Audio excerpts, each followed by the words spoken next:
Olá, como prometido, hoje estou aqui com meu convidado interestadual, importado diretamente de São Paulo, aquela terra tão distante, com Diego Arrebola, eleito 3 vezes melhor sommelier do Brasil e também meu amigo pessoal, né? Por que não?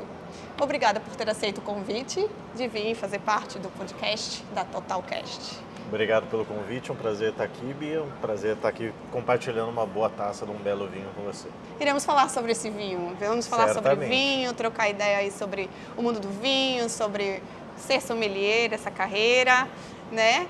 Então, eu queria começar justamente com você me falando quando você decidiu ser sommelier, por que ser sommelier, já que a gente não ganha muito, né? A gente bebe bem, mas a gente não ganha muito. E como é que você começou e resolveu se tornar, participar, né, do concurso para ser o melhor sommelier? Quais foram o passo a passo aí para... Bom, eu iniciei no setor de alimentos e bebidas num restaurante na minha cidade, como cumim, né, por uma necessidade. Eu precisava de emprego naquele momento, surgiu uma oportunidade. Um amigo meu trabalhava num restaurante, me conseguiu uma vaga de cumim. Cumim, para quem não sabe, é o ajudante de garçom, né? Quem ajuda no serviço, prepara a cové, limpa as mesas e tal. O restaurante ficava dentro de um shopping center na cidade. Eram 2 horários, almoço e jantar. Tinha um intervalo de 4 horas no meio, que o restaurante não nos dava vale transporte para ir até em casa. Então eu ficava pelo shopping, tinha uma livraria, eu ia para a livraria, eu lia ficção, coisas diversas, e comecei a ler alguns livros sobre a área na qual eu estava trabalhando, sobre gastronomia, sobre vinho, sobre café, sobre charutos, e o vinho me chamou muito a atenção. E aí foi uma atração dupla, por um lado, por tudo aquilo que o vinho representa. Você sabe muito bem que estudar vinho é estudar cultura, é estudar idiomas, é estudar história, geografia, biologia, química. É um universo dentro, é uma matriosca, né? Uma bonequinha dentro da outra, sempre tem algo a mais para estudar. Sim. E além disso, o fato de que eu estava no interior de São Paulo, onde o cenário da sommelierie e do vinho ainda era um pouco incipiente, e eu vi ali uma oportunidade de desenvolver uma carreira num mercado que ainda não tinha outros profissionais. A minha opção pela participação nos concursos, ela veio ao longo dos anos em que eu fui desenvolvendo essa carreira. Da minha cidade natal, São José dos Campos, eu me mudei para Campinas. E por uma série de questões familiares, a minha escolha naquele momento foi permanecer no interior, também por questões profissionais, por entender que no mercado de São Paulo, sendo ainda um iniciante no mundo do vinho, eu teria mais dificuldade de me estabelecer profissionalmente. E eu entendi que para que eu alcançasse algum destaque no mercado do vinho, os concursos seriam um caminho, porque eles me dariam essa visibilidade para o mercado nacional. Claro, além disso, o fato de que eu também gostava da competição e gosto muito da parte competitiva dos concursos de sommelier. Então, já antes até de eu iniciar o curso de sommelier, eu comecei a estudar pensando nas competições. E os primeiros 2 concursos que eu fui finalista, que eu fui vice-campeão paulista e 3º colocado brasileiro, eu ainda não havia concluído o curso de sommelier. Eu recebi aquele PIN verde e amarelo, né, aquela certificação da ABS Brasil, antes de terminar o meu curso de sommelier, por conta de ter sido finalista do concurso paulista com uma pontuação expressiva.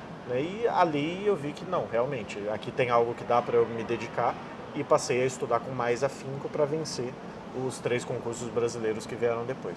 Como é que acontece os concursos brasileiros? Esse que você ganhou 3 vezes, como é que ele acontece? É por etapa? Hoje em dia, o concurso brasileiro ele tem uma primeira etapa, que é uma prova teórica, que ela acontece simultaneamente em mais de uma cidade. E daí os 3 ou 5 mais bem posicionados, depende do ano, depende das notas ter tido um empate ou não, disputam uma final. E a final ela é prática, e daí ela envolve provas de degustação às cegas, de serviço, de harmonização, de identificação de bebidas, correção de carta de vinho, preparação de coquetéis, enfim, tudo aquilo que um sommelier, teoricamente, deve fazer dentro de um restaurante. O primeiro brasileiro que eu disputei, ele foi um pouquinho mais completo, mais no molde das competições internacionais, em que tinha já na primeira fase você tinha serviço, você tinha degustação, você tinha prova teórica, e isso classificava para uma final onde você tinha ali todas as provas. Hoje a ABS adotou um outro formato, um pouco mais simplificado, teoria na primeira fase, prática na final. E como estudar para um concurso desse? o concurso Como se brasileiro... preparar para um concurso desse? Então, aí são dois caminhos. Um é o estudo, o outro é a preparação para a parte prática. Para o concurso brasileiro, você precisa estudar o mundo do vinho como um todo, todos aqueles conteúdos que são ensinados no curso da ABS, porque é a ABS quem organiza o concurso. Então, o mundo dos vinhos, das bebidas, dos destilados, dos charutos, dos cafés, dos chás e tudo mais. E para as provas teóricas, para as provas práticas, é você saber qual é o padrão do serviço, o passo a passo dos diferentes tipos de serviço que você tem que fazer e você treinar aquilo para que você desempenhe aquilo como um balé, de uma forma precisa, rápida, sem cometer erros. Para quem já trabalha no salão, no dia a dia, é relativamente fácil. É só você fazer o ajuste fino de, puxa, isso daqui eu não faço, eu preciso fazer. E deixar o serviço bonito também, né? Exatamente, mas a gente já está acostumado a fazer isso com uma certa agilidade no salão. Para quem não trabalha no salão, aí você precisa de uma preparação específica para isso. Né? Para as competições internacionais, aí o buraco é mais embaixo. Aí você precisa estudar como se a sua vida dependesse daquilo e provavelmente ainda não vai ser o suficiente, porque o que as pessoas mais veem e o que elas mais imaginam de um sommelier numa competição é a parte prática. Porque é aquilo que você vai assistir o documentário lá, é o bonito, o sommelier fazendo serviço, girando a taça e tal. Mas aquilo você só chega naquele ponto se você passar na prova teórica. E na prova teórica pode cair absolutamente tudo. Podem cair os Grand Crus da Bourgogne, que é um difícil relativamente fácil, né, porque faz parte do nosso dia a dia de estudos. Pode cair para você listar todas as alcês do vinhedo belga, e daí é um pouquinho mais complexo, porque não é algo que a gente tem no dia a dia. Então você precisa estudar muito, absorver uma quantidade grande de conhecimento, decorar muita coisa, que é decorar porque não são coisas que você utiliza no seu dia a dia, e estar preparado para tudo que possa acontecer na competição. E principalmente, manter os nervos sob controle. Pois é, eu acho que esse é o mais difícil. Definitivamente é o mais difícil. Você falou sobre as várias funções do sommelier e tudo que a gente deveria estar acostumado a viver. Qual é a função de sommelier da profissão hoje, que hoje você já não atua no serviço? O que mais te encanta? O sommelier ele tem duas funções principais para mim. A função dele no restaurante é de ser um anfitrião, é de transformar um momento ordinário num momento especial. Normalmente o sommelier, principalmente no Brasil, ele no salão é a pessoa que tem a maior quantidade de informação para conectar toda a experiência do cliente. Falando do vinho, falando da bebida, da comida, falando da proposta da casa e transformar aquele momento ordinário do cliente, que é se sentar para fazer uma refeição, num momento especial e numa experiência completa. Do ponto de vista mais amplo do que é filosoficamente, entre aspas, a função do sommelier, o sommelier ele é um tradutor. O vinhateiro ele traduz a uva no vinho, então ele interpreta o terroir, o local onde o vinho é produzido e transforma isso num vinho, numa bebida, e o sommelier vai traduzir isso para o cliente. O sommelier ele precisa estudar uma quantidade absurda de coisas, tudo aquilo que a gente mencionou lá atrás, para condensar tudo aquilo e traduzir aquilo num discurso de 2, 3 minutos por cliente. Perfeito. Maravilha. E qual que você gosta mais? Acho que as duas têm seu valor, as duas têm seu momento. Hoje em dia eu não estou mais no salão, né? O salão é um trabalho muito bonito, na minha opinião pessoal. Não é possível você se formar um sommelier realmente qualificado sem a passagem pelo salão, porque é algo que está ligado à essência do nosso trabalho, mas é um trabalho muito exaustivo, muito cansativo, cobra um preço da sua vida pessoal, da sua saúde, então não são todos aqueles que se dão tão bem desenvolvendo toda uma carreira no salão. Mas é divertido, hein? É divertido, mas também tem o seu... Para quem gosta de lidar com pessoas, Justamente. Hoje não é mais a minha função. Sinto saudade de algumas coisas, de outras não. Eu desempenho uma outra função totalmente alheia. Inclusive, fale para nós como é a sua função hoje. Hoje eu sou... Que é uma carreira que algumas pessoas, inclusive, têm o sonho de seguir. Sim. Mesmo eu, quando eu iniciei no setor, eu vi a função de sommelier de importadora como se fosse o ápice da carreira. Hoje em dia eu tenho a noção que não é exatamente assim, mas é uma função diferente. Nós temos a figura dos sommeliers de importadora, né, que são divulgadores, trabalham com a educação e com eventos dentro da importadora. Na Beckman nós temos um sommelier que faz parte da minha equipe, que é o José Eduardo.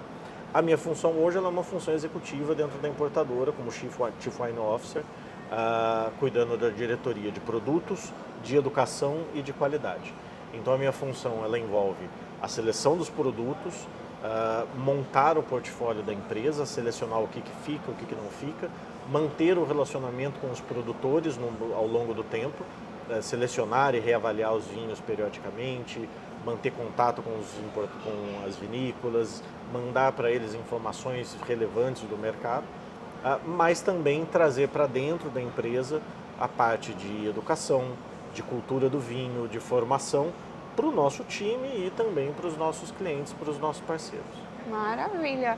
E você também, além disso tudo, é uma estrela do Instagram, um Instagrammer de vinho, com o Que Vinho É Esse e o Diego News. Como é que surgiu essa ideia do Diego News e do Que Vinho É Esse? Faltam algumas dezenas de milhares de seguidores para a gente poder falar em estrela, em Instagram. Mas, ok, tem lá um... No mundo do vinho referência. Bom, a pandemia, né, afetou a forma de todos nós vivemos, trabalharmos e nos comunicarmos. O meu trabalho naquele momento ele era basicamente focado como consultor, como educadora, como apresentador de eventos. E para que esse trabalho continuasse acontecendo para mim, é fundamental exposição, né, que as pessoas me vejam e falem de mim e conheçam o meu trabalho. Com a pandemia, eu não tinha mais onde trabalhar, porque toda a minha agenda caiu do dia para a noite, todos os eventos e aulas que eu tinha foram cancelados. O Instagram acabou sendo um caminho que eu tive para me manter em contato com esse público que gostava do meu trabalho, que me acompanhava e me mantém em evidência. O Diego News era uma ideia que eu já tinha fazia algum tempo, pelo fato de saber que no nosso mercado, primeiro que demanda muito tempo você ir atrás dessas informações. Sim. Eu compilo informações para o Diego News, dependendo da semana, entre 15 e 20 sites diferentes. E segundo, que a gente tem a barreira do idioma, né? Não é todo mundo que fala ou que lê em outros idiomas. Então eu compilo notícias de vários sites, de vários países, aquilo que é mais relevante do mundo do vinho, e faço aquele boletim, que foi o primeiro produto, entre aspas, que eu coloquei e que eu mantenho até hoje. Então, toda segunda-feira de manhã, você começa a semana informado do que aconteceu no mundo do vinho. O Que Vinho É Esse foi uma inspiração que surgiu a partir de uma conversa, de uma ideia de um amigo. Inicialmente, eu comecei nas quartas-feiras com uma brincadeira que era um vinho em 1 minuto, que era descrever um vinho em 1 minuto como uma informação para quem trabalha com o produto ter aquele subsídio. Deu um engajamento muito baixo e eu, conversando, puxa, não está funcionando, as pessoas não estão acompanhando, acho que eu vou parar com isso, mas precisava pensar num outro formato. E daí veio essa ideia da degustação às cegas. Então, nas quartas-feiras eu degusto um vinho às cegas, que eu abro na hora e eu degusto na hora, eu não estou ali lendo ficha técnica, Sim. Nada disso, eu estou degustando o vinho na frente da câmera. E na quinta-feira, daí eu revelo qual é o vinho. Na quarta-feira, óbvio, está aberto para as pessoas interagirem. Vira uma grande brincadeira das pessoas interagirem. Vira uma brincadeira e tentando gera adivinhar. muita interação, que para mim também é divertido, né? Estar ali interagindo com o público que eu acompanha. acho que eu acertei uma vez e olhe lá. E aí, minha curiosidade, eu acho que a curiosidade de muitas pessoas que me perguntam, né, Bia, como é que você pega a taça e sente tantos aromas, né? A gente sente tanta coisa. Como que as pessoas podem melhorar o sentido olfativo, né? Sentir mais coisas? Qual é a tua dica para que todos consigam aí identificar que o aroma disso ou daquilo é de tal uva? Porque às vezes você até sente o aroma, mas ligar isso com uva tal, como é que funciona? O primeiro ponto é fazer como a gente, né? Que a gente não está sentindo nada, a gente só inventa uns aromas aqui aleatórios, a gente não faz ideia do que tem aqui na taça, a gente vai inventando, falando umas coisas aleatórias, o pessoal acredita. Brincadeira, pessoal. Esse aqui, por exemplo, tem acerola. Tem acerola, tem cerejinha ácida, tem morango. A degustação do vinho e a análise sensorial do vinho, ela não é um dom sobrenatural. Eu tenho um olfato absolutamente mediano, totalmente mediano. Às vezes eu estou passando do lado de coisas que estão sendo preparadas ou consumidas e comidas e eu não identifico, não sinto o aroma. No caso do vinho, eu me treinei para identificar aqueles aromas. Se a gente pensar, poxa, o que a gente falou desse vinho, né? Olha, tem acerola, tem cereja, tem morango, ele tem um pouquinho, uma notinha floral, tem uma notinha de ervas aqui que lembra alecrim.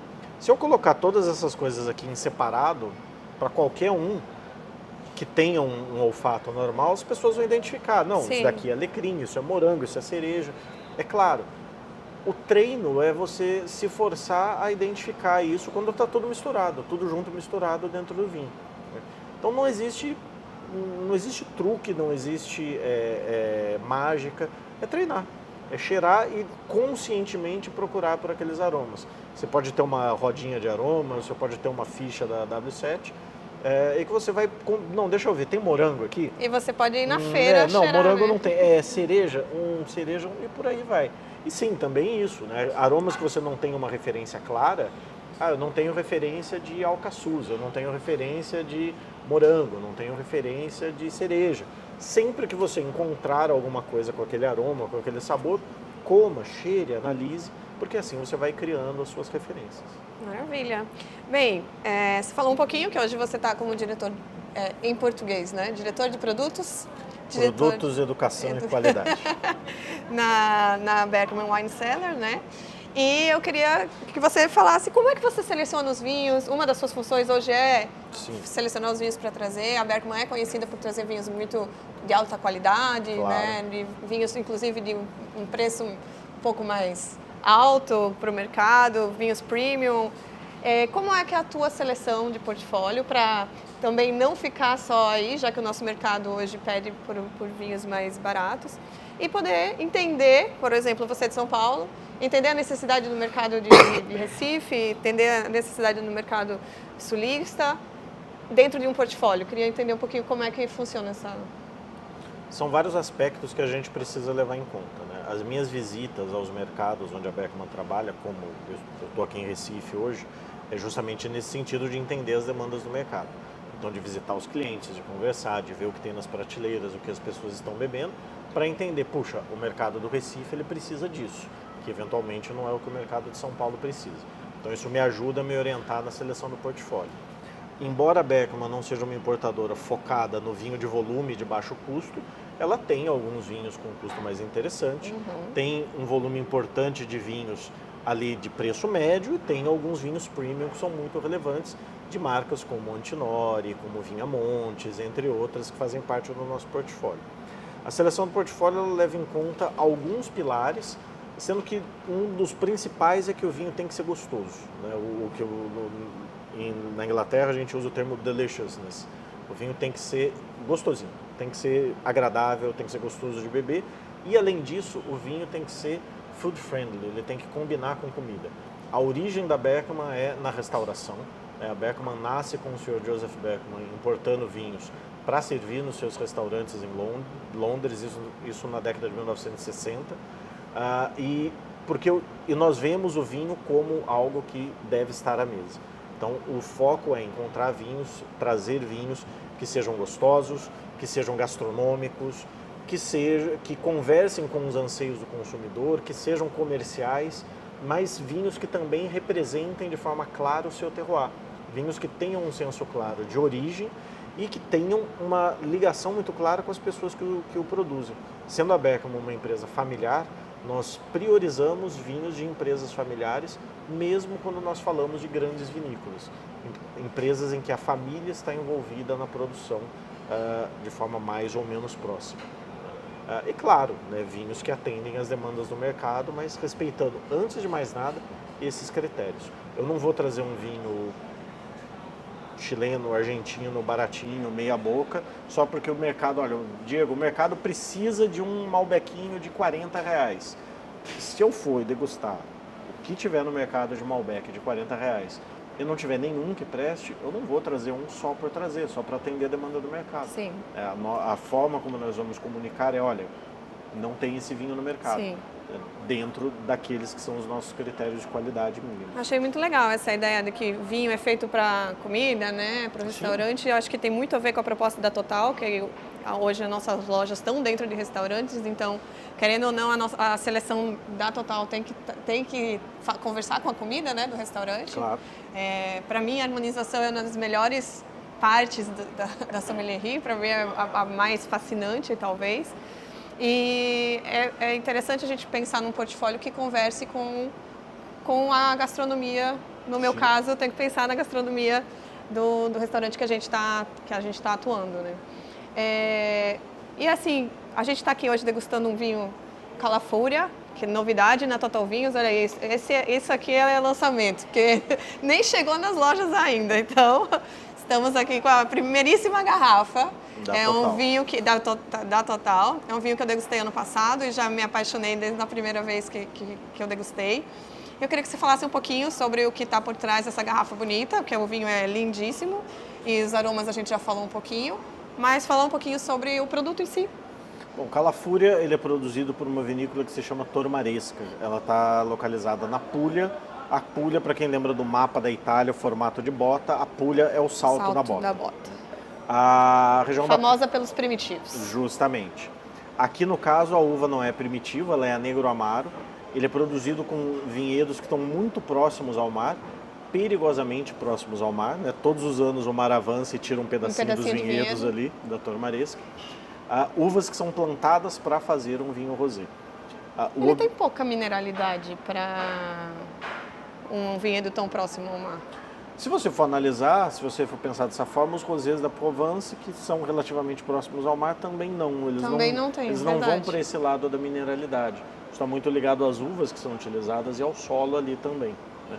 A ideia aqui é ter um vinho mediterrâneo, um rosé mediterrâneo, com essa característica do frescor, da fruta fresca, da elegância e da bebabilidade, um vinho fácil de beber. Claro, existe toda uma comunicação que visa se conectar com o consumidor, que hoje em dia valoriza muito esse estilo de vinho, mas uma comunicação que ela vai além do conceito regional. É um vinho da Puglia, um vinho da Provence, é um vinho estilo provençal.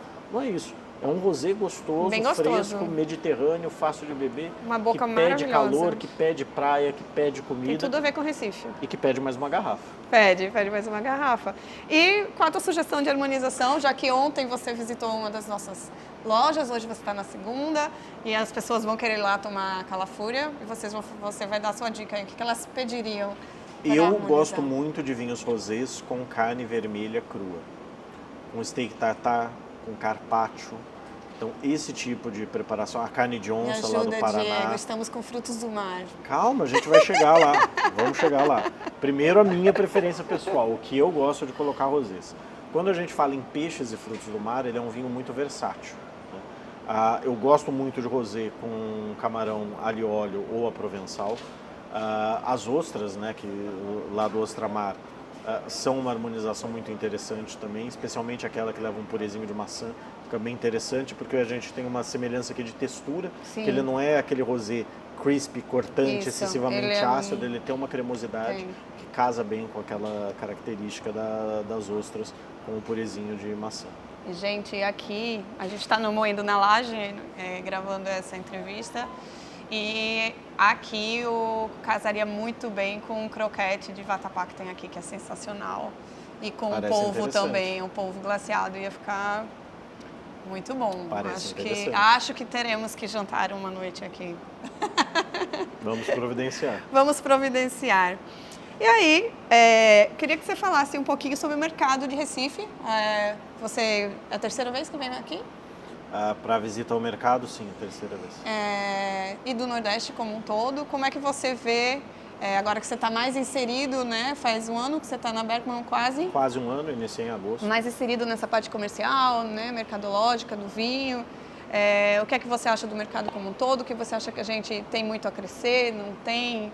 Onde precisa melhorar, as oportunidades? O mercado do Nordeste ele é um mercado com grande potencial, tem consumidores interessados que gostam dos produtos. Algumas coisas isso eu já observo desde os tempos que eu cuidava do Pobre Juan, inclusive da unidade aqui do Recife, eu cuidava da parte de vinhos, e eu percebia que as cidades no Nordeste, mais calor, as pessoas bebiam mais vinho tinto. Isso eu percebo que ainda existe, mas vem diminuindo. Então as pessoas vêm cada vez mais entendendo que, cara, não faz sentido você sentar ali fora num dia de calor. Hoje a gente está na abertura do inverno, fez 28 graus. Você sentar ali no sol, nos 28 graus o calor, e abrir um malbecão com 18 meses de madeira. Com ostra. Com ostra, exato. Né? Com sushi, beijo, sommelier de merda, né? Exato. Não faz sentido. Então, as pessoas estão entendendo que o vinho conversa não só com a comida, mas conversa também com o clima e com o ambiente.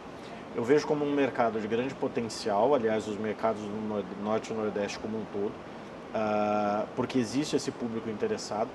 Ainda são mercados muito apegados a poucas marcas, então, de várias lojas e empórios que eu visitei, o mix não é pequeno, você tem até um mix variado de produtos, mas o mix é muito parecido de um lugar para outro. Então existe uma percepção no mercado de que... Exato, aqui já varia bem.